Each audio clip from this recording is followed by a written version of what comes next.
Film dimulai saat Lin sedang dalam perjalanan menuju sebuah resort yang telah ia pesan dari jauh hari. Sesampainya di sana, nampak tempat itu tidak sesuai seperti yang diiklankan di sosmed. Tiba-tiba Lin dikejutkan oleh paman pemilik resort yang datang tak beralas kaki sambil menaiki engran. Tak menunggu lama Lin kemudian diantar menuju sebuah kamar khas pedesaan.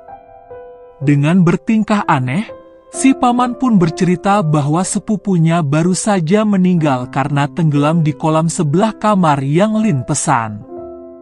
Malam semakin larut, suasana horor pun kian terasa tak kalah hujan turun disertai petir yang membuat Lin ketakutan. Saat Lin sedang bersiap untuk tidur, tiba-tiba terdengar ada yang mengetuk pintu kamarnya.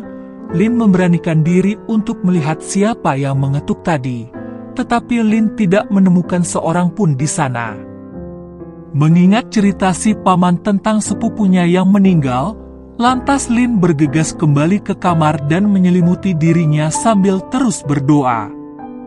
Tak berhenti sampai di situ, Lin dikagetkan oleh toke yang jatuh hampir menimpanya. Ia pun berlari keluar kamar sambil berteriak. Karena merasa toke tersebut telah pergi, Lin pun kembali ke dalam. Namun tak disangka sesosok hantu sepupu paman tadi berada di kamarnya sedang menangkap toke tersebut. Pagi hari pun tiba, terlihat Lin yang tengah tertidur di depan warkop milik si paman, dikagetkan oleh kedatangan seorang pria bernama Put, yang ternyata ia juga menginap di resort tersebut. Lalu Put bercerita kepada si paman bahwa tidurnya semalam tidak nyenyak karena terganggu oleh suara bising di kamar sebelah, yang tentu saja disebabkan oleh Lin. Diketahui Put adalah seorang penulis skenario film, dan tujuan ia ke tempat itu pun tak lain untuk melakukan riset mengenai tulisannya. Singkat cerita, mereka berdua pergi menggunakan taksi online yang telah dipesan Put untuk menuju ke sebuah bukit. Setibanya di tempat itu, bukannya menikmati keindahan landscape, Lin malah teringat kenangan bersama mantannya dahulu yang bernama Thor, yang tak lain adalah seorang aktor terkenal di Thailand. Seketika Madeline jadi berantakan dan melampiaskan kekesalannya kepada Put. Sambil menangis, Lin bercerita bahwa setiap cowok yang dia dekati selalu pergi karena merasa aneh dengan kemampuan Lin yang dapat melihat hantu. Bagi Lin, sangatlah merepotkan menjalani aktivitas sehari-hari sebagai anak indigo, karena dimanapun ia berada selalu saja melihat hantu. Scene berpindah menampilkan mereka kembali berada di dalam taksi, yang nampaknya Put hendak melanjutkan perjalanan menuju sebuah kamp penginapan milik temannya.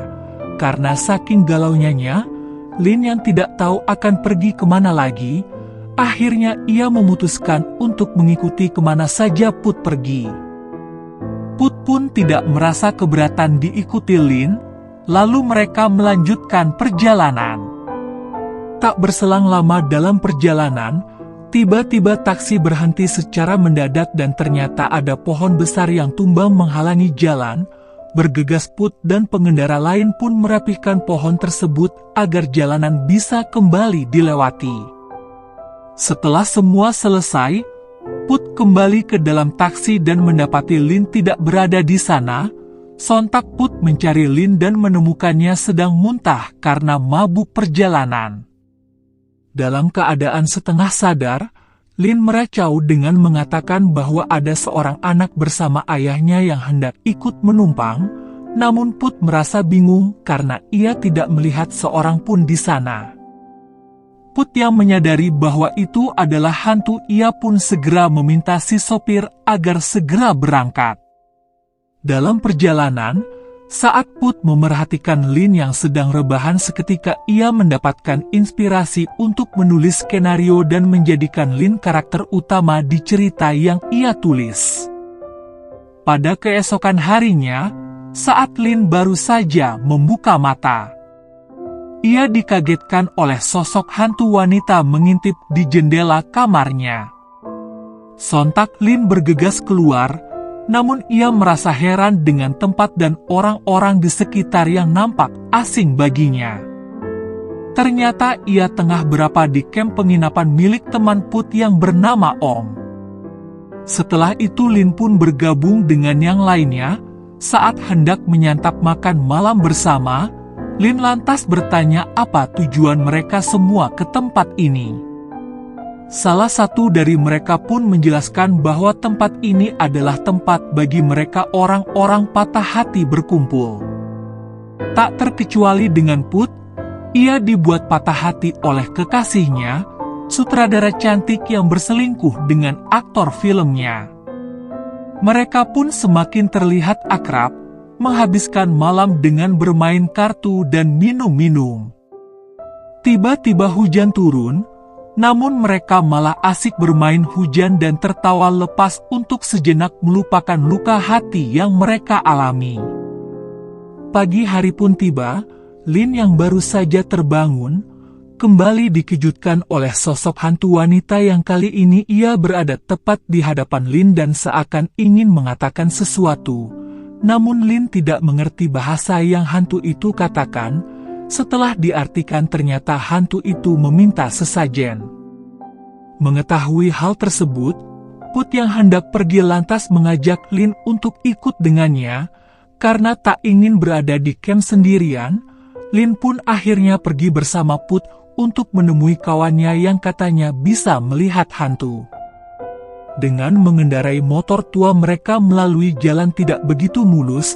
Saat hendak melewati jalanan yang terendam air bercampur lumpur, tiba-tiba motor yang mereka kendarai tergelincir hingga terjatuh dan membuat pakaian mereka kotor. Nasib sial tak berhenti sampai di situ. Sepeda motor pun rusak parah lalu mereka meninggalkannya begitu saja dan melanjutkan perjalanan dengan berjalan kaki. Sesampainya di sana, ternyata teman Put sedang tidak berada di rumah. Sambil menunggu teman Put pulang mereka memutuskan beristirahat di sana. Lin bertanya tujuan Put menemui temannya di sini. Ia berkata bahwa temannya itu bisa melihat hantu dan akan meminta bantuannya dalam menulis skenario film horor yang sedang Put kerjakan. Lin berkata kenapa tidak meminta bantuan kepadanya saja karena ia juga bisa melihat hantu.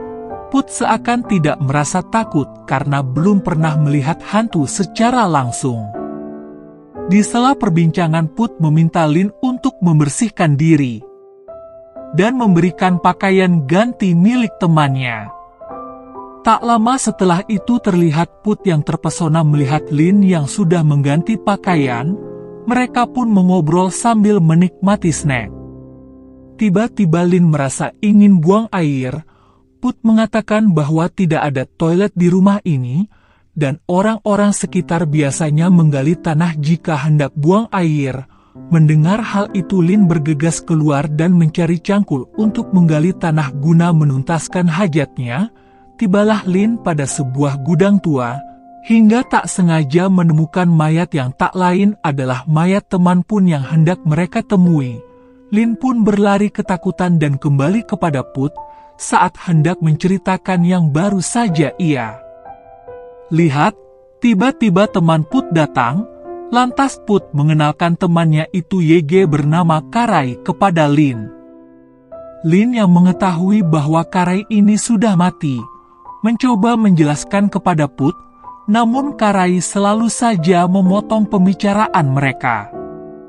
Tiba-tiba saja Karai berkata bahwa baju yang dikenakan Lin adalah milik mendiang sang istri yang telah lama mati. Sontak saja hal itu membuat Lin semakin merasa bersalah. Lanjut Karai pun menceritakan kronologi bagaimana istrinya meninggal. Ia berkata bahwa sang istri meninggal karena terlindas truk yang ia kemudikan. Namun ia mengakui bahwa peristiwa itu ia lakukan dengan sengaja. Tak lama setelah itu Karai menghidangkan makan malam bagi Lin dan Put, sambil kembali memulai bercerita soal mitos siulan yang konon menjadi salah satu cara hantu berkomunikasi. Di tengah obrolan, tiba-tiba saja Karai tersendak hingga tidak sengaja bola mata Karai terjatuh, dan saat Put menepuk bahunya segera saja Karai menelannya dan matanya kembali seperti semula. Put mengatakan bahwa Lin juga bisa melihat hantu. Saat ditanyain apakah ada hantu di tempat itu, tiba-tiba saja beberapa hantu muncul di belakang Lin. Sontak itu membuat Lin ketakutan dan mengajak Put untuk segera pergi dari tempat itu. Terlihat Lin dan Put sudah berada di luar rumah Karai. Saat hendak menjelaskan bahwa Karai adalah hantu, tiba-tiba Karai muncul dan lagi-lagi memotong pembicaraan mereka. Setelah itu Karai menunjukkan mereka sebuah kamar untuk mereka beristirahat malam ini. Lin yang masih ketakutan memilih untuk tidur di sebelah Put. Sambil diiringi nyanyian Karai mereka pun tertidur. Esok hari pun tiba.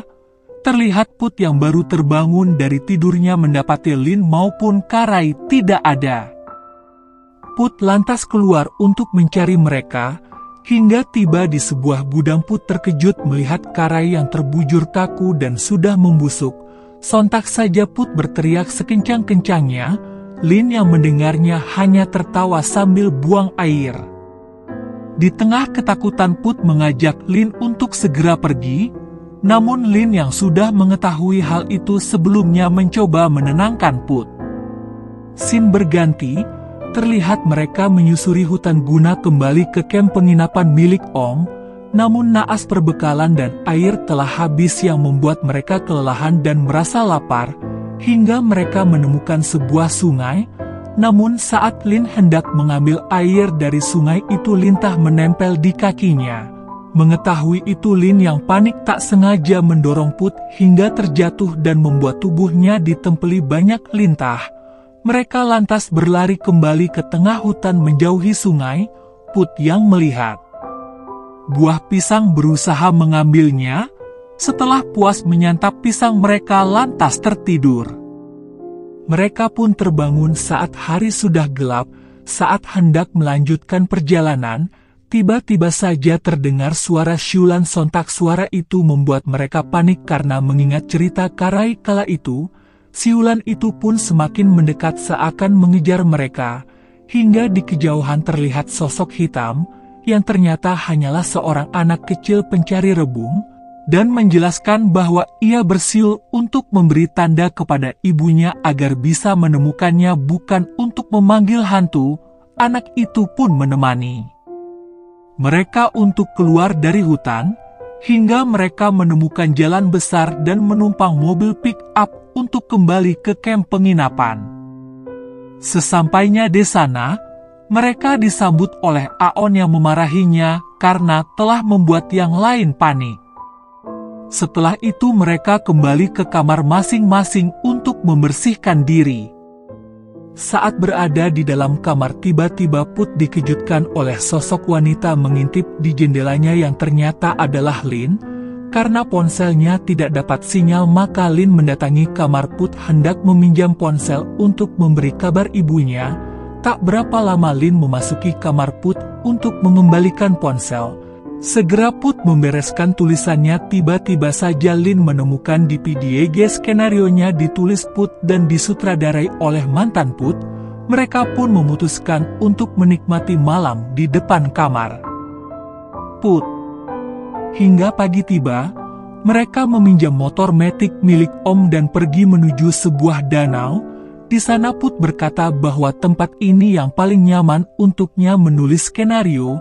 Namun di tengah perbincangan Lin kembali melihat hantu YG mengintip hingga menghampiri mereka berdua. Seiring berjalannya waktu terlihat mereka selalu pergi bersama menggunakan sepeda motor metik. Hingga suatu sore Put memberikan sebuah jimat yang ia buat sendiri kepada Lin. Sambil menikmati senja mereka berdua pun hanyut dalam suasana. Singkat cerita, nampak mereka telah berada di kamp penginapan bersama dengan yang lainnya. Tiba-tiba ponsel Put berdering yang ternyata telepon dari Thor yang tak lain adalah mantan Lin yang menanyakan keberadaan Lin dan ingin kembali memperbaiki hubungan mereka. Pada percakapan itu Thor mengatakan bahwa tidak ada wanita lain yang ia cintai selain Lin. Perkataan itu tentu membuat Lin menangis dan merasa bersalah terhadap Put. Di tengah rasa kecewanya Put pergi mencari udara segar malam itu. Tiba keesokan harinya, Lin memutuskan untuk kembali ke kota dan memilih bersama Thor. Setibanya di sana, Lin yang terlihat menemui Thor untuk makan malam, namun kembali Lin melihat hantu pria tua yang tertabrak mobil. Kejadian itu membuat Lin menjerit hingga menjadi pusat perhatian orang-orang di sekitar Thor yang menenangkan Lin seakan memahami kelebihannya itu, tetapi saat berada di meja makan Thor malah ingin mengajak Lin ke psikiater untuk menyembuhkan penyakitnya itu. Mendengar hal tersebut membuat Lin kecewa dan pergi meninggalkan Thor. Scene berpindah menampilkan Lin yang menjalani kehidupannya seperti semula menjadi seorang call center, hingga suatu ketika saat Lin berada di perjalanan menaiki ojol, tiba-tiba jimat pemberian Put terjatuh dan baru Lin ketahui ternyata di dalamnya terdapat foto Lin yang diambil Put secara diam-diam. Hal itu membuat Lin teringat Put hingga membayangkan driver ojol itu adalah Put. Singkat cerita, Lin yang merindukan Put memutuskan kembali ke kamp penginapan untuk mencarinya. Sesampainya di sana ternyata kamp penginapan akan mengadakan acara musik indie hingga terlihat ramai pengunjung.